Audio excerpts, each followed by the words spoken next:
বিয়ের কেনাকাটা শেষ হয়ে গেছে, মানে মেয়েও রাজি, ছেলেও রাজি, বিয়ে হবে। হুট করে রাতে ফোন আসলো, মেহমান টেমান সবকিছু দাওয়াত দেওয়া হয়েছে, হুট করে জানা হলো যে কালকে বিয়ে হবে না।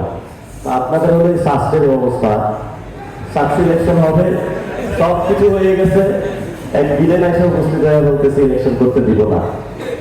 তো আপনারাও কেমন যেন বিলেনটাকে ছেড়ে দিলেন। এখন আমাকে আজকে একদম স্ট্রিক্টলি আমার উপরে নিষেধাজ্ঞা হয়েছে, আমি যাতে কোনো ব্যক্তির নাম এই পৃথিবীর উচ্চারণ না করি এবং এগুলো নিয়ে কথা না বলি। তবে আপনারা বুঝছেন কি ঘটনাটা ঘটিয়েছে, তবে আপনারা এটা ছাড় দেবেন না। ইলেকশনের সবকিছু প্রস্তুতি সম্পূর্ণ, পুরা বাংলাদেশে কোথায় ইলেকশন হচ্ছে এটা দেখার দরকার নাই, স্বাস্থ্য নিয়মিত ইলেকশন হতে হবে, এটা স্বাস্থ্য।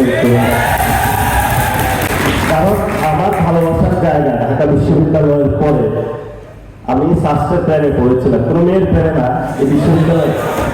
জীবন অবাক না করলে কে করবে? 28% মিল্ক ফ্যাটের অবাক করার সাথে ফ্রেশ মিল্ক পাউডার। জীবন অবাক করুক প্রতিদিন। তো আপনারা স্বাস্থ্যের একটা এনভায়রনমেন্ট তৈরি করেছেন, এটা যারা আপনারা সিনিয়র তারা খুব ভালো কাজটা করেছে।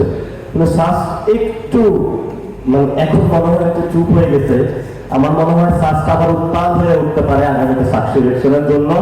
ইলেকশন দিতে হবে, এটাতে কোনো নয়টা চলবে না, এটা সাকসেস দাবি এবং ইনশাল্লাহ আপনারা আদায় করবেন, যোগ্য প্রতিনিধি নিশ্চিত করবেন, যারা কারো কাছে নিজের মগজ বিক্রি করবে না, স্টুডেন্টদের কর্মসংস্থানের জন্য কাজ করবে, ফাউন্ডেশন গঠন করব, পুরা সিলেটবাসীর টাকাটা স্বাস্থ্যে ঢুকাবে।